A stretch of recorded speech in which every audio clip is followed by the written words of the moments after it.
ఎన్నికల ముందు పాదయాత్రలో జగన్మోహన్ రెడ్డి మధ్యాహ్న భోజన పథక కార్మికులకు ఇచ్చిన హామీలు అమలు చేయాలని డిమాండ్ చేస్తూ డాక్టర్ బిఆర్ అంబేద్కర్ కోనసీమ జిల్లా విద్యాశాఖ అధికారి కార్యాలయం ఎదుట సిఐటియు ఆధ్వర్యంలో కార్మికులు నిరసన చేపట్టారు.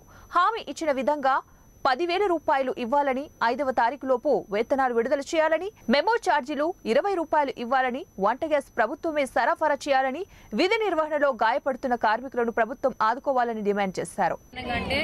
జగన్మోహన్ రెడ్డి గారు విద్యాశాఖ గురించి ఎక్కువ ఆలోచిస్తున్నారు. కానీ వాళ్ళు వండి పెట్టే వాళ్ళు బాధ్యత కూడా వహించాలనేసి ఈరోజు మేము ధర్నా పెట్టుకున్నాము.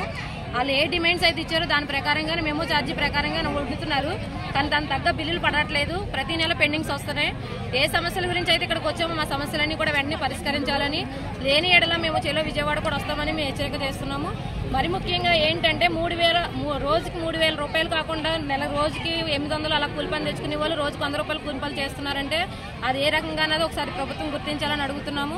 మేము ఛార్జీ తగ్గ 20 రూపాయలు ఛార్జీ అడిగాము. మాకు 10,000 వేతనం ఆయన అమల్లోకి నేను రాగానే ఇస్తాననేసి చెప్పారు. ఇప్పుడు కూడా సమస్యలు మాకు వెంటనే పరిష్కరించాలి సార్. మాకు ఇచ్చే బిల్లులు కూడా మాకు 4 నెలలకి 3 నెలలకి పడుతున్నాయండి. ఏమంటే ఈ రోజున వెల్లుల్లిపాయల రేట్లు 300 రూపాయలు. మేస్టర్లు అందరూ మమ్మల్ని దగ్గరుండి మాకు మీరు దగ్గరుండి 100కి 3 కేజీల పప్పుని చెప్పుని వెయ్యాలి మీరు అని చెప్పి దగ్గరుండి మమ్మల్ని వేయిస్తున్నారు. ఊళ్ళో కూడా మాకు అందరూ కూడా మమ్మల్ని ఇబ్బందులు పెట్టేస్తున్నారు సార్. రాజకీయంగా మధ్యాహ్న భోజన కార్మికులను ఎక్కడ కూడా మాకు అందరికి భద్రత అనేది లేదు సార్.